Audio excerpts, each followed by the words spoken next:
ठीक। सो हाय दोस्तों, स्वागत है आपका द सिंप्लीफायर पर। आज था एलएलएम का पेपर जो कि लॉ डिपार्टमेंट के अंदर आता है। तो हमारे साथ एलएलएम के एंट्रेंस के कैंडिडेट मिले हैं। आप अपना नाम बता दीजिए और आप कहाँ से आए थे एग्ज़ाम देने के लिए? मेरा नाम याकूब मुर्तज़ा है। मैं अलीगढ़ मुस्लिम यूनिवर्सिटी से आया हूँ। तो पेपर का आप इजी या फिर टफनेस के बारे में बात करें तो पेपर कैसा था? आपका कैसा गया पेपर? बहुत अच्छा गया है और अल्हम्दुलिल्लाह मैं बहुत खुश हूँ। पेपर काफ़ी मॉडरेट था। जो पैटर्न है पेपर का, वो जो प्रीवियस क्वेश्चंस पेपर्स थे सेम उसी तरह का पैटर्न है। एक चीज़ थोड़ी सी नई जामिया ने की है कि एनएलयू की तरह जजमेंट बेस्ड क्वेश्चंस इस बार कई सारे पूछे हैं। तो ये एक नई चीज़ देखी मैंने। मैंने एनएलयू का भी एग्ज़ाम दिया था, तो वो जजमेंट बेस्ड क्वेश्चन पूछते हैं कि ये लाइन किस जज ने किस जजमेंट में कही या कहाँ आया। तो जामिया ने भी इस बार कई सारे क्वेश्चंस अराउंड 10 to 15 क्वेश्चंस वैसे ही पूछे थे। जजमेंट बेस्ड क्वेश्चंस पूछे थे कि ये किस जजमेंट में ये लाइन आया या किस जज ने ये लाइन कही। तो आप इस तरह की प्रिपरेशन, तो वैसे आपने बोल रहे हैं कि एनएलयू के लिए आपने तैयारी की थी, तो आपका तो था तैयारी, तो आपने तो बहुत आसानी से कर दिया होगा। जी, वो पैटर्न मेरा वो पूरा वही था जो एनएलयू वाला था, तो उस तरह की मेरी तैयारी भी थी। तो काफ़ी ईजी था वो सारे क्वेश्चंस को कवर करना। और ये अच्छा है, इस तरह के क्वेश्चंस आने चाहिए जजमेंट बेस्ड। उससे आपकी जो नॉलेज होती है वो सही होती है कि कहाँ क्या है, जो इम्प्लीमेंटेशन है वो सही पता चलता है। बाकी जामिया आके कैसा लग रहा है, इस पर बात कर लेते हैं थोड़ी सी। जामिया तो बहुत ही अच्छा लग रहा है, बहुत खूबसूरत है। यहाँ काफ़ी इन्वायरमेंट भी काफ़ी अच्छा है इस वक्त, और बिल्डिंग वगैरह इंफ्रास्ट्रक्चर भी अच्छा है। तो काफ़ी अच्छा लग रहा है यहाँ पे, और उम्मीद है कि मैं भी इंशाल्लाह आऊँ यहाँ। जी बिल्कुल, हम दुआ करेंगे कि आपका सिलेक्शन यहाँ हो जाए और आपका यहाँ एडमिशन हो जाए। बाकी इस पर क्वेश्चंस की और स्पेसिफिक बात करें तो कितने सवाल इसमें पूछे जाते हैं और क्या मतलब कट ऑफ कितनी जाती है इसकी, इसके बारे में थोड़ा? कट ऑफ तो मेरा ख्याल है कि इस बार थोड़ा ज़्यादा जाएगा, क्योंकि पेपर काफ़ी ज़्यादा मॉडरेट था। दूसरी चीज़ ये है कि दो तरह के क्वेश्चंस होते हैं इसमें, सब्जेक्टिव भी होते हैं और ऑब्जेक्टिव होते हैं। ऑब्जेक्टिव 140 क्वेश्चंस होते हैं जो आपको करने होते हैं। आप जितना कर सके उसमें से 140 क्वेश्चंस होते हैं ऑब्जेक्टिव होते हैं। सब्जेक्टिव 10 क्वेश्चंस होते हैं जो 60 नंबर के होते हैं टोटल, जिसमें से 10 में से सिर्फ आपको 6 करना होता है।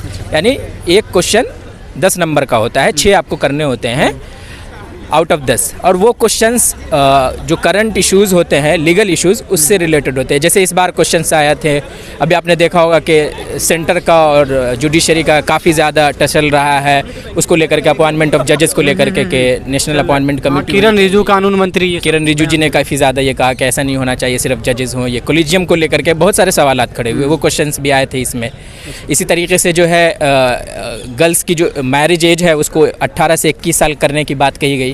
उसके सिलसिले में भी क्वेश्चंस आया था कि आपकी ओपिनियन क्या है, यानी ये बेनिफिट देगा या नहीं देगा, इसका क्या फ़ायदा होगा, 18 से 21 होना चाहिए या नहीं होना चाहिए, ये भी क्वेश्चंस आए थे। तो ज़्यादातर क्वेश्चंस वही थे जो करंट इश्यूज से रिलेटेड थे और लीगल इश्यूज से रिलेटेड थे। ओपिनियन बेस्ड क्वेश्चन जैसे आपने कहा कि थे, तो ओपिनियन बेस्ड कितने क्वेश्चन थे? ओपिनियन बेस्ड भी क्वेश्चंस थे। जैसे एक मिसाल ये दिया मैं कि 18 से 21 साल जो एज की बात हुई है, वो उसमें आपको खुद ओपिनियन देनी है कि आप इसके फेवर में हैं या अगेंस्ट में हैं। आपकी अपनी ओपिनियन हो सकती है या किसी अच्छे जूरिस्ट। ये भी पूछा होगा कि अगर आप फेवर में हैं तो क्यों फेवर में हैं, और फेवर में नहीं है तो क्यों फेवर में? बिल्कुल। लॉ में आपको रीज़न देना होता है। ये लॉ में कहा जाता है कि आप कोई भी बात बगैर रीज़न के, बगैर लॉजिक के नहीं कहेंगे। तो आप अगर ये कह रहे हैं यस तो क्यों, वाई, और अगर कह रहे हैं नो तो क्यों। जैसे मैं ये कहूँ कि 18 से 21 साल एज नहीं होना चाहिए, तो एक उदाहरण ये ले सकते हैं आपके, भाई जब वोटिंग राइट 18 साल में मिल जाता है, जब मेजॉरिटी एज 18 साल है, तो 21 साल क्यों? जब 18 साल में आदमी ये सोच सकता है कि कौन सी पार्टी सही नेता होगा हमारा। जी, जब हम इतना सोच सकते हैं तो फिर 21 साल क्यों? हाँ, लीडर को जब हम चुन सकते हैं 18 साल की एज में, तो जो हमारा जीवन साथी है जी, उसको चुनने में मतलब 21 साल। बिल्कुल। और वैसे भी 18 साल में आप या हम, आपको लगता है कि आप नहीं सोच सकते हैं, आपका माइंड काम नहीं करता है। हाँ। तो ये एक लॉजिक है। बिल्कुल करता है जी। तो बाकी प्रिपरेशन के बारे में बात करें तो आपने कोई इंस्टीट्यूट ज्वाइन किया था इसके लिए या फिर सेल्फ प्रिपरेशन किया था? किस तरह आपने तैयारी की? मैंने आज तक कोई कोचिंग ज्वाइन नहीं करी है लाइफ में। आपको बुक पढ़ना है। सबसे इम्पॉर्टेंट चीज़ है कि आज हम लोग बुक नहीं पढ़ते हैं, हम यूट्यूब से देख लेते हैं या ऑनलाइन मटेरियल पढ़ लेते हैं, तो कई बार हमारी इन्फॉर्मेशन गलत हो जाती है, क्योंकि ऑनलाइन ज़रूरी नहीं है कि वो सोर्स बिल्कुल सही हो। तो हमें किताब पढ़ना चाहिए, किताब से कई सारे फ़ायदे होते हैं, आपको एक साथ कई सारी चीज़ें मिल जाती है वहाँ पे। कौन सी किताबें आपने पढ़ी इसके लिए? लॉ के लिए स्पेसिफिक प्रिपरेशन के लिए कोई किताब नहीं है। लॉ में तकरीबन 17 से 18 सब्जेक्ट्स कवर थे इसमें, तो आपको हर एक की अलग अलग किताब पढ़नी है। जैसे जुरिस्प्रूडेंस की अलग किताब है, वो आपको पढ़नी है। कॉन्स्टिट्यूशन की जो बुक है वो आपको पढ़नी है। फोकस्ड मोस्टली आदमी को करना चाहिए बेयर एक्ट पे। जो बेयर एक्ट है उसको आप अच्छे से पढ़ें, जैसे हिंदू लॉ है, मुस्लिम लॉ है, ये सबके बेयर एक्ट है, उसको पढ़ें आप। ट्रांसफ़र ऑफ प्रॉपर्टी एक्ट है, वो बेयर एक्ट है। इसी तरीके से कॉन्ट्रैक्ट एक्ट है, वो भी आप बेयर एक्ट पे फोकस करें। कॉन्स्टिट्यूशन है, बेयर एक्ट पे फोकस करें। अगर आप इस पे फोकस्ड हैं तो तकरीबन सारे क्वेश्चंस आप ऑलमोस्ट हल कर लेंगे। इसके अलावा जो थोड़ी बहुत चीज़ें रह जाती है वो जजमेंट बेस्ड आती है। अच्छा, तो जजमेंट्स पे नज़र बनाए रखनी चाहिए अपनी। जी बिल्कुल, करंट जो भी जजमेंट्स आ रहे हैं उस पे नज़र रखना चाहिए इंसान को।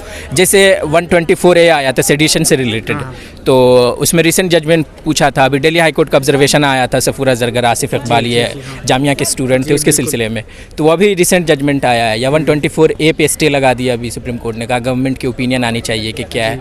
तो ये सारी जो करंट चीज़ें हैं या करंट डेवलपमेंट है उस पर आपकी निगाह होनी चाहिए। तो ये करंट चीज़ें देखने के लिए क्या सोर्स है? कैसे लोगों को ये करंट जजमेंट्स पर ध्यान दीजिए? कोई वेबसाइट है इसके लिए या फिर कोई किससे आप कैसे आप देखते हैं? मैं जो प्रीफर करता हूँ, जैसे लाइव लॉ है, तो लाइव लॉ तो अभी इस टाइम पे उसका कोई टक्कर नहीं दे रहा है।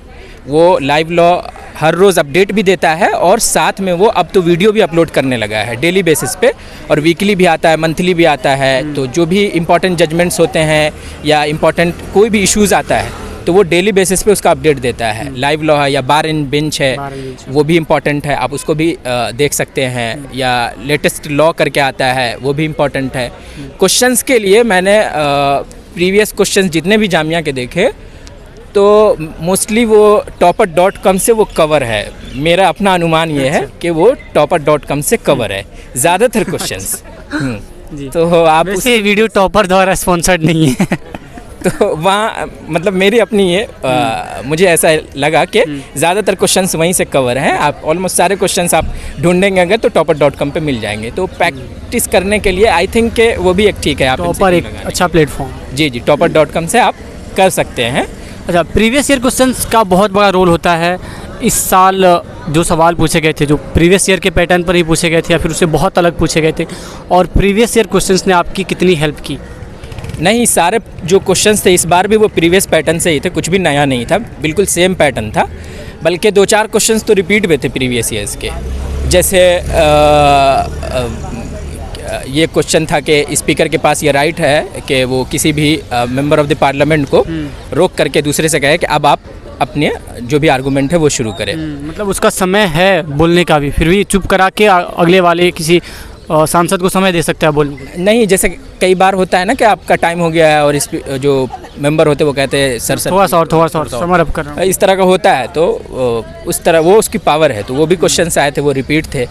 या इसी तरीके से जो है आर्टिकल 16 के सिलसिले में जो आया था उसमें जजमेंट आया हुआ था कि उसको जो है आर्टिकल 47 से रिलेट करके पढ़ना चाहिए, तो वो भी आया है उसके अंदर। तो कई सारे क्वेश्चंस जो थे वो रिपीटेड क्वेश्चंस थे।